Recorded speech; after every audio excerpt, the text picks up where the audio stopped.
Murder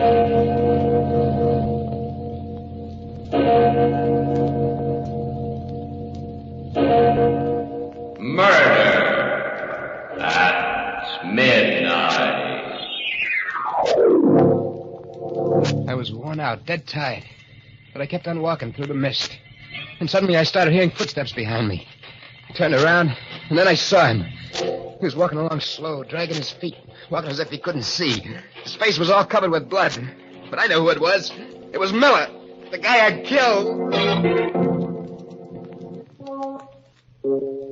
Midnight, the witching hour when the night is darkest, our fears the strongest, and our strength at its lowest ebb.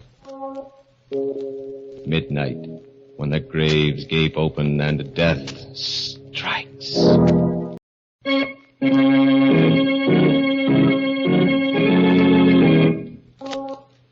And now, Murder at Midnight. Tales of mystery and terror by radio's masters of the macabre. Our story by William Norwood will threaten your sanity. Its title, The Dead Come Back.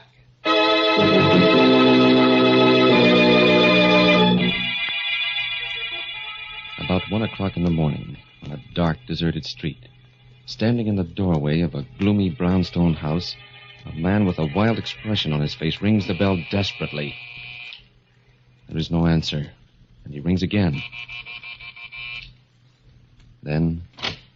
Hey, Doc Padgett. Why, yes. The brain doc knows what goes on inside a guy's head. Well, yes, I'm a psychiatrist. I gotta talk to you. It's very late. If you come back tomorrow during office hours... Now, Doc. Something's been happening to me. Something that's driving me nuts. I'm sorry, but... Get inside. Be careful with that. It won't go off until I pull a trigger.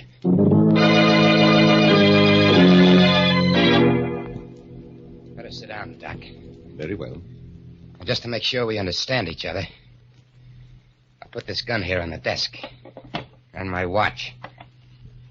We got just half an hour to get everything cleared up. And then? And then, I got a guy to kill. Suppose we start at the beginning. Your name? Lefty O'Connor. O'Connor? So you heard of me, huh?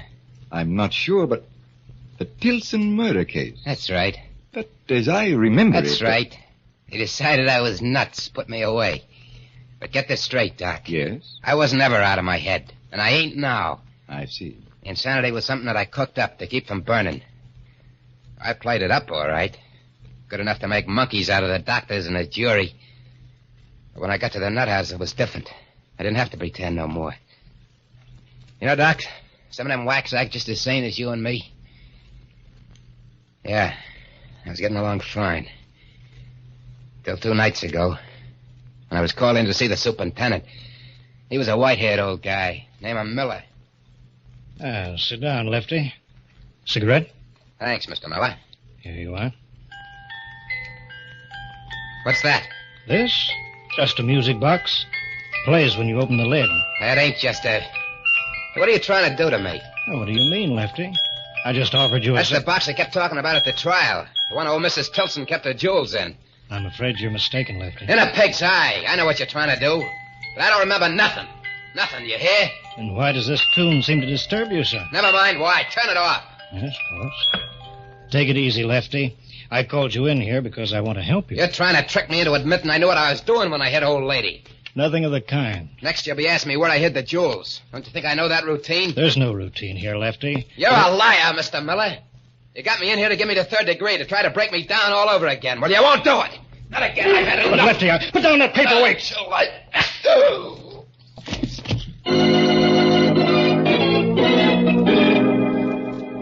I didn't have no idea of escaping when I hit him, Doc. I was just scared. I was scared of what would happen if he kept after me. When I found the gun in his desk drawer, I began making plans fast. I brought him around. I told him exactly what he had to do. We went out, got into his car, started for the gate. Okay, Miller, it's up to you now. I understand. Now remember, I'll be lying back here with this gun against your spine. Evening, Mr. Miller. Hello, George. Going out kind of late, aren't you, sir? Yes. Something unexpected came up. You wouldn't be smuggling out anyone under that rug and back, sir, huh? Might. Yep, looks suspicious. Just the right shape for a man. But I'll take a chance on you, sir. Okay, Charlie. Open up for the super. Okay, open it up. Good night, Mr. Miller.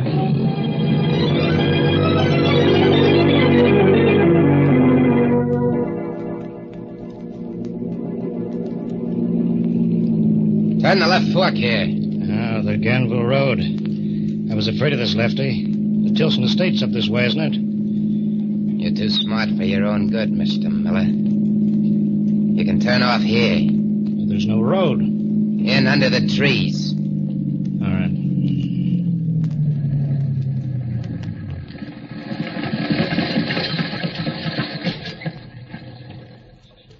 What happens now? Do we walk the rest of the way? One of us does. Get out. You're no use to me anymore. Let you know. Put that gun away. You can't. You fool. You won't get rid of me this way. You...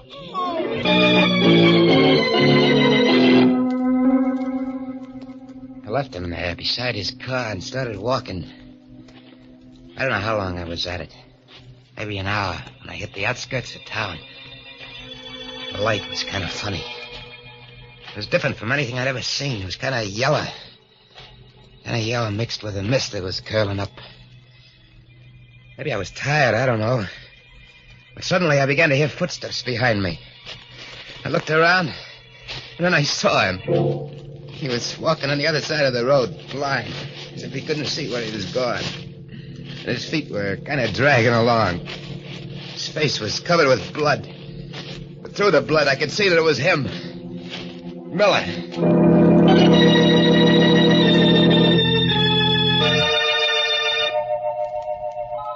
I don't know what happened then, Doc. I must have passed out. Because the next thing I knew, somebody... people, faces bending over me. He's coming too, Tom. Yeah. Hey. How you feeling, chum? Hey, He's as white as if he'd seen a ghost. who are you? I'm Ruth Mason. This is my brother, Tom. We live right by. We heard you yell and came running out.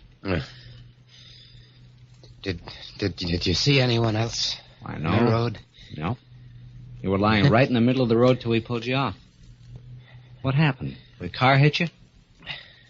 I don't remember. Well, take his arm. Help him up, Tom. Okay, sure. Here we go, Mo. The name is Sims. Johnny Sims. I'm all right. You look kind of bushed to me. I've been walking all night.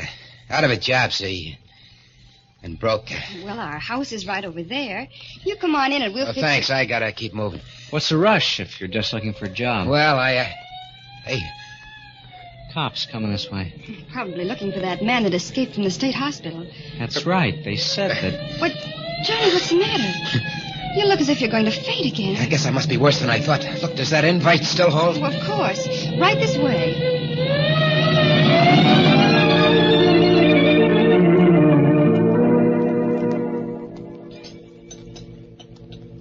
Something more, Johnny? No, thanks, Ruth. Couldn't manage another thing. Full up. Oh, well, then you lie right down on that sofa. That is, if Tom will get off with his paper. Oh, sure. I was just reading some more about that guy, Lefty O'Connor, that broke out of the asylum. Seems he forced the superintendent to drive him out in a car. Please, Tom, let's not talk about it. It gives me the creeps to think of anyone like that being loose. Maybe he ain't so bad. He's a murderer, Johnny. A homicidal maniac. How do you know? Maybe the super deserved killing. The super? Yeah. But the paper doesn't say anything about the super being killed. Well, Ruth said... I meant the old lady, Mrs. Tilson. Oh. Yeah, I guess I must have heard. Maybe I just thought... I'll try the radio.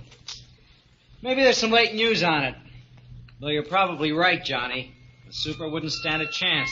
Sure. The way I figured... What's the matter, Johnny? Turn that off. What? I said turn it off. Why? Johnny. Hey, what gives?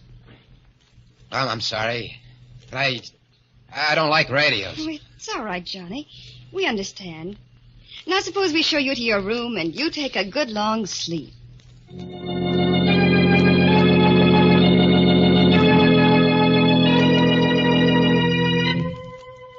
I must have slept like a dead man, Doc. It was dark when I woke up. There was nobody in the house.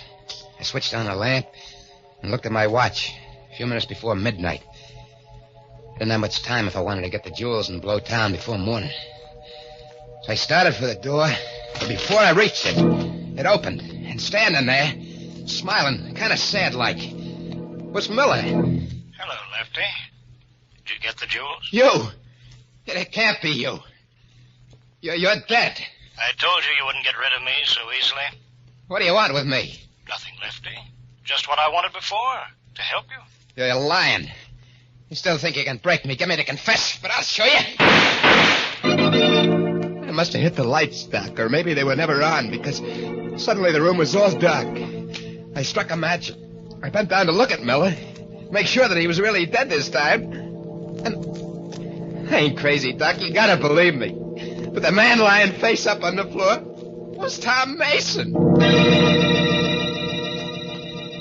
A dead man who came back. And now, a second victim. And now, back to Murder at Midnight. To Lefty O'Connor, sitting in a psychiatrist's office with a gun in front of him, trying to convince the doctor and himself that he is sane. My hand was shaking so much that the match went out. It was Tom, all right. Tom Mason, dead. But it was better that way than what I'd thought, because it meant that Miller hadn't come back from the grave. I'd probably just imagined I heard him talking to me. I frisked Mason, I got the keys to his car, and went out. It was a little coupe parked in the driveway. I opened the door.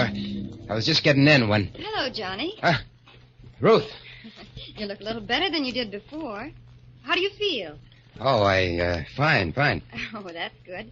You were sleeping so soundly when I left it. Are you going somewhere? Well, yeah. There was something I had to do, and Tom told me I could borrow his car. Oh, all right. I'll go inside. No, you can't go in there. Well, what do you mean? Why not? Well, I mean, such a swell night. How about a little drive, Ruth? But what about your errand? Well, that'll just take a minute. It'll be swell having you along. Well, I don't know. I don't suppose Tom will mind. I'm sure he won't. Well, then, all right. I guess that's one of the wonderful things about life. You just never know when something completely unexpected will happen. That's right, baby. You just never know.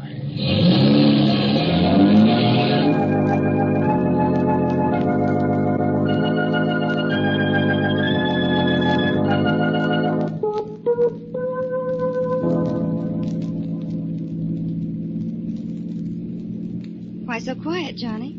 Huh? You asked me to come driving with you, and I do. And you don't say a thing to me.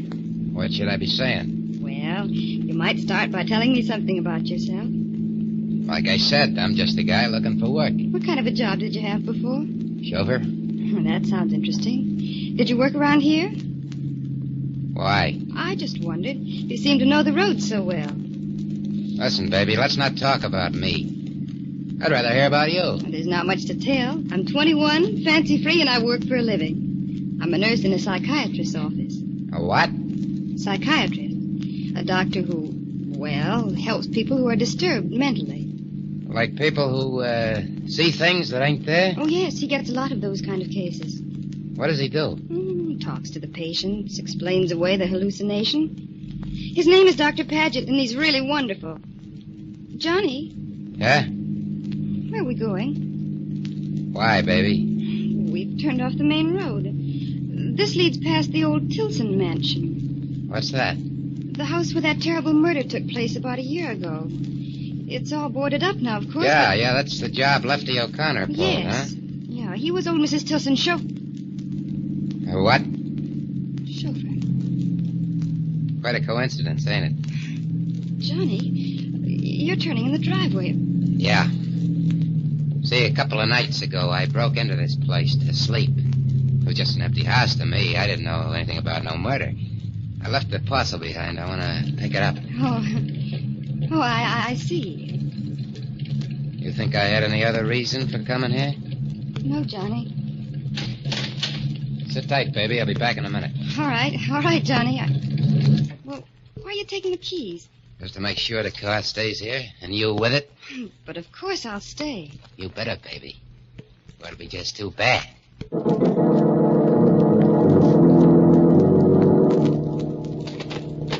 the board loose from one of the windows. Climbed into the old house. It was black as pitch inside. That musty, shut-in smell. Felt my way along the wall to the stairs. Climbed to the second floor. The old lady's room was at the head of the stairs. It wasn't so dark in there.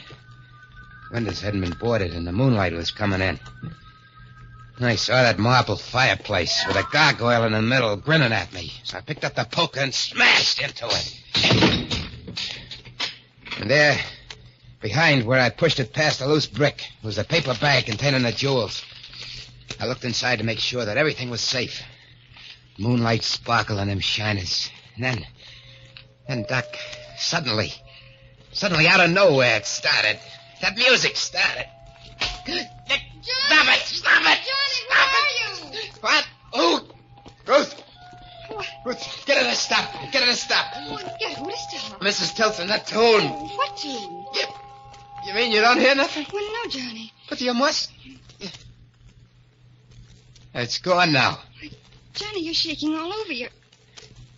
Johnny, what's that? What's what? Well, they're all over the floor. They look like diamonds, jewels. Didn't I tell you to stay in the car? What are you doing up here? I heard noises and you You were yelled. spying on me. No, I wasn't, Lefty. What did you call me? Nothing. So you guessed it, huh? Okay.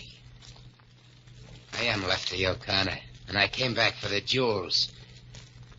But that information ain't traveling far. Not with you, anyway. What do you mean? No! Don't touch me! This is your throat. That's all you...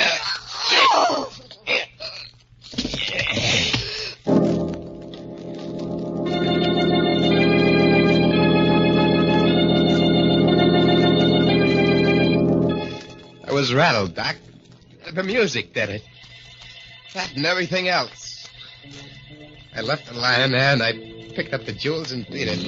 I started the car fast. I just about hit the main highway when the wheels started acting funny. I stopped and got out to look. It was a flat. My luck had played out. If I took the time to change it, someone might come along, and just then I did hear a car coming. I froze, waiting for it to pass. Instead, it stopped, and... Hi, Johnny. Tom, miss! I got out as soon as I could. Which is the flat? What? How did you know? How did I know? Why, you just called me. You told me you couldn't find the tools. I called you? Why, yeah. Don't you remember? No, I don't. I couldn't have. Of course, it's none of my business, Johnny, but... Look, you've been acting awful funny. I'm beginning to think maybe you ought to go see a doctor. Someone like Doc Paget that Ruth works for. There's nothing wrong with me. Nothing. Okay. Get started with this, Jack. The rest of the tools are under the front seat. I'll get them. No, wait. Hey, what's this paper bag doing? Give me that! You're going in for pebble collecting, huh? Pebbles? Yeah, look at them. Oh, they are pebbles. Yeah?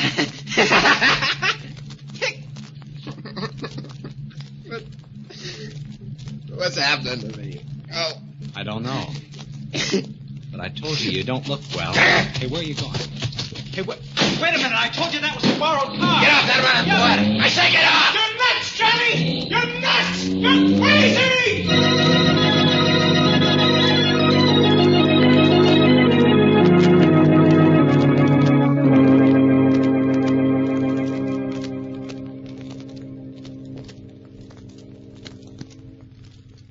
Well, there it is, Doc. Yeah, huh? That's his story. I kept hearing what he said. Tom. Over and over again. I'm nuts. I'm crazy. But I couldn't stand it anymore. So I looked you up in the phone book and I come over. Oh, what do you expect me to do, Lefty? Do? You're a brain doc. I'm not nuts. I know I'm not. Why am I seeing these things? What's happening to me? Well, it's rather difficult to make a diagnosis this quickly, but I'd say that you were suffering from hallucinations because of a sense of guilt. Guilt? About what? Well, it probably started with that first murder, Mrs. Tilson, and it's been preying on your mind ever since. Now, if you could extrovert that, get it out of your system. But I did. That's true, but not as a confession, with all that it entails. That's the only way you can achieve a complete catharsis. Well, that's crazy. All right. You wanted my advice, but you don't have to take it. And you think... Okay, I did kill her. I knew all the time what I was doing. I waited for a night when there was only the two of us in the house, and then I beat her brains out with a tire iron. There, I said it, I told you. Yes, Lefty. And I think that now I can promise you'll never be troubled by hallucinations again. You sure, Doc? Quite sure. That's good. Because... Remember I said that in half an hour I was going to kill someone? Yes. Well, a half hour is up. And you're the man. Am I, Lefty? Yeah. I'm sorry, Doc, but you know too much now. You're the only one who does. So... I wouldn't, Lefty. Why are you sitting there like that? I shot you. Yes, Lefty, with blanks in your gun. All right, boy. Take it easy, Lefty. We got you covered. No. And Mason. Did you get it? Uh-huh. Every What? word. You're cops. No kidding. Then the whole thing, letting me escape and everything that happened afterwards was just a trick. That's right. You wanted to show I wasn't nuts, get me to confess. Smart boy. We made just one mistake, Lefty. Or rather, Ruth did. Following you into the Tilson mansion. She paid for that with her life. But now you're going to pay. No. Shut up. Yes, Lefty, for that and for the Tilson murder. And my only regret is that rats like you can only burn once.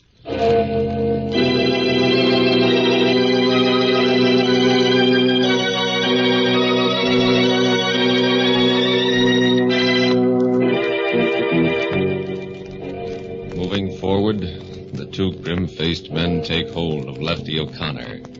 And Lefty knows that he has come to the end of the road.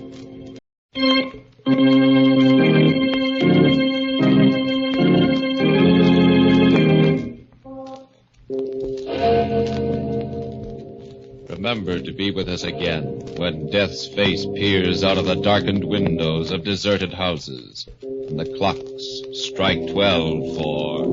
Murder at midnight.